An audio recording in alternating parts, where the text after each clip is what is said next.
Hello students, आज आपण पाहणार आहोत इतिहासाचा तिसरा धडा, उपयोजित इतिहास. तर पाहूया उपयोजित इतिहास काय असणार आहे.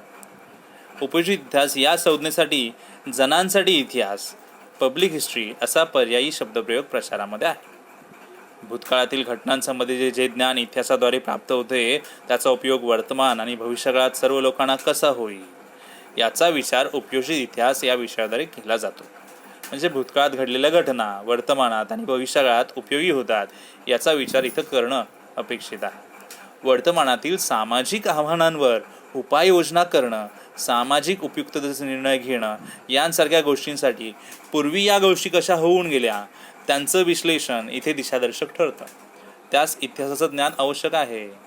उपयोजित इतिहासाच्या क्षेत्रात केवळ तज्ज्ञ व्यक्तींचाच नव्हे तर सर्वसामान्य लोकांचाही वेगवेगळ्या अंगांनी सहभाग असू शकतो. संग्रहालये, प्राचीन स्थळे यांना भेट देणारे पर्यटक या नात्याने त्यांचा सहभाग महत्त्वाचा ठरतो. पर्यटनामुळे लोकांमध्ये इतिहासासंबंधीची आवड वाढीला लागते. समाज मनामध्ये इतिहासाबद्दलची जाणीव निर्माण होते. स्वतःच्या शहरात किंवा स्वतःच्या गावामध्ये प्राचीन स्थळं असतील तर त्यांचं जतन संवर्धन करण्याचे प्रकल्प होतात, त्याच्यामध्ये ते आनंदाने सहभागी होतात. आता आपण पाहणार आहोत इथे जी माहिती दिली आहे जणांसाठीचा इतिहास. इतिहासाबद्दल अनेक लोकांच्या मनात गैरसमज असतात.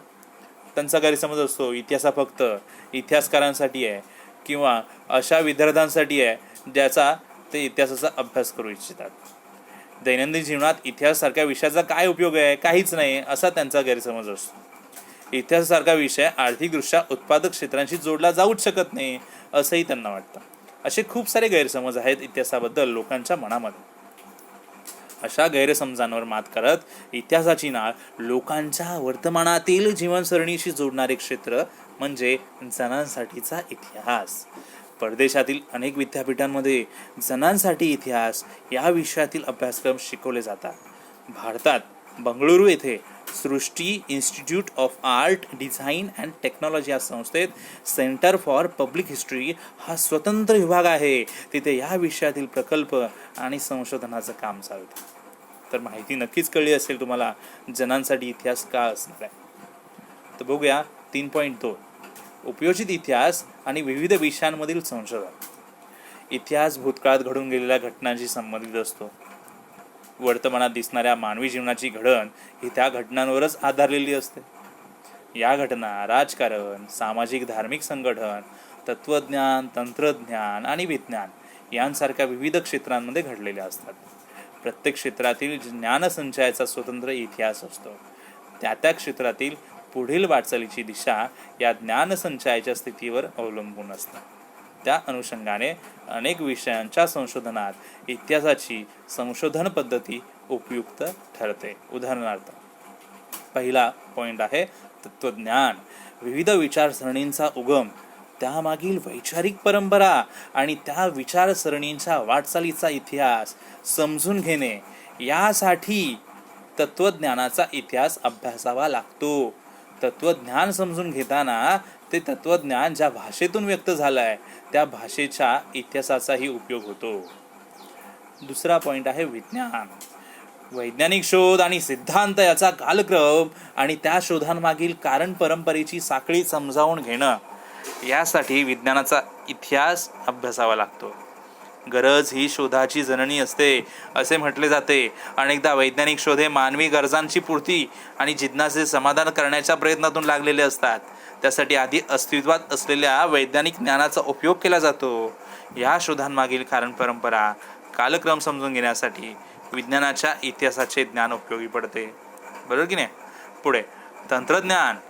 कृषी उत्पादन, वस्तूंचे उत्पादन, स्थापत्य, अभियांत्रिकी इत्यादीमध्ये होत गेलेले बदल आणि त्यांमागील कारण परंपरेची साखळी समजावून घेणे यासाठी तंत्रज्ञानाचा इतिहास अभ्यासावा लागतो.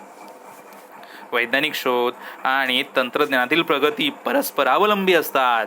मानवाच्या उत्क्रांतीच्या वाटचालीत दगडी हातारे घडवण्यापासून ते कृषी उत्पादनाच्या विकासापर्यंत त्याला समजलेले विज्ञान आणि त्यावर आधारलेले तंत्रज्ञान अत्यंत महत्त्वाचे होते. पुढे विज्ञानाच्या प्रगतीमुळे उत्पादन प्रक्रियांचे यांत्रिकीकरण होत गेले. ते कसे होत गेले? विज्ञान आणि तंत्रज्ञान कसे नेहमीच एकमेकांवर अवलंबून असतात हे समजण्यासाठी तंत्रज्ञानाचा इतिहास पाहिला पाहिजे की नाही. येस, समजावून घेतला पाहिजे. आता पुढे 4था पॉईंट, उद्योगधंदे आणि व्यापार. उद्योगधंदे आणि व्यापार यांमुळे मानवी समाजांमधील परस्पर व्यवहाराचे क्षेत्र विस्तारते. त्यामुळे सांस्कृतिक संबंधांचेही जाळे सतत विकसित असते. उद्योगधंदे आणि व्यापाराच्या व्यवस्थापनाचाच हा एक भाग असतो. त्यांचा इतिहास समजावून घेणे महत्त्वाचे असते. बाजार आणि व्यापार यांचे स्वरूप बदलत गेले. या सर्वांमागील मानवी नात्यांचे स्वरूप आणि समाज रचना सुद्धा बदलत गेली. हा सर्व प्रवास समजावून घ्यायचा असेल, सांस्कृतिक घडण, सामाजिक रचना, आर्थिक व्यवस्था इत्यादींचा इतिहास अभ्यासावा लागणारच. व्यवस्थापन शास्त्र, 5वा मुद्दा. उत्पादनाची संसाधनं, मनुष्यबळ आणि उत्पादनाच्या विविध प्रक्रिया, बाजार आणि विक्री यांच्या व्यवस्थापनाच्या साखळीत त्या संबंधातील भूतकालीन यंत्रणा कशा होत्या, भूतकाळात कशा पद्धतीच्या यंत्रणा होत्या हे समजावून घेणं आवश्यक आहे.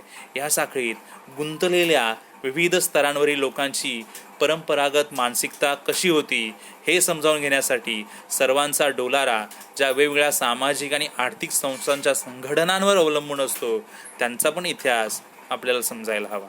तरच वर्तमानात विविध पातळ्यांवरील व्यवस्थापन करणं आपल्याला सोपं होतं. पुढचा मुद्दा आहे कला. विविध कला क्षेत्रांमधील अभिव्यक्ती व त्यामागील वैचारिक, भावनिक, सांस्कृतिक परंपरांच्या आधाराने झालेला कलांचा विकास समजावून घेणे महत्त्वाचे असते. कोणत्याही कलाविष्काराचे मर्म, कलाकृतीच्या निर्मात्याची मानसिकता आणि विशिष्ट कलाशैलीच्या विकासाचा क्रम सांस्कृतिक इतिहासाच्या अभ्यासाद्वारे समजू शकतो. म्हणजे कलेच्या बाबतीत सुद्धा काही इतिहास आपल्याला अभ्यासावा लागणारच. मानव्य ज्ञानशाखा, इतिहास, पुरातत्व, समाजशास्त्र, मानवशास्त्र, राज्यशास्त्र, अर्थशास्त्र यांसारख्या शाखांचा उगम आणि विकास यांचा इतिहास समजून घेणे या ज्ञानशाखांच्या अभ्यासाचा आवश्यक भाग आहे. तत्त्वज्ञान ही विज्ञान व इतर सर्वच ज्ञानशाखांची जननी मानली जाते.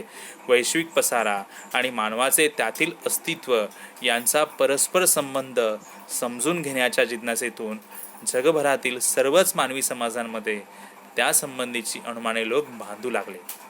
त्यातूनच जगाच्या उत्पत्ती संबंधीच्या कथा, सृष्टीचक्र आणि मानवी जीवनासंबंधीची मिथके, देवदेवतांसंबंधीच्या कल्पना आणि त्या देवदेवतांना प्रसन्न करण्यासाठी केलेले विधी, त्या संबंधीचे तात्विक विवेचन यांचा विकास झाला. प्राचीन लोकांनी केलेल्या या गोष्टींविषयाच्या विचारात तत्त्वज्ञानाची बीजे आहेत. येथे उल्लेख केलेल्या मानव्य शाखेतील विविध शाखांच्या विकासाला तत्त्वज्ञानातील सिद्धांतांचा पाया आहे. इतिहासाच्या आधारे या वाटचालीचे आकलन होऊ शकते. नक्कीच. तर आपण इथे हा व्हिडिओ थांबूया आणि बाकीचे कन्सेप्ट आपण पुढच्या व्हिडिओमध्ये पाहूया. इथपर्यंत तुम्हाला समजले की नाही नक्कीच मला सांगा.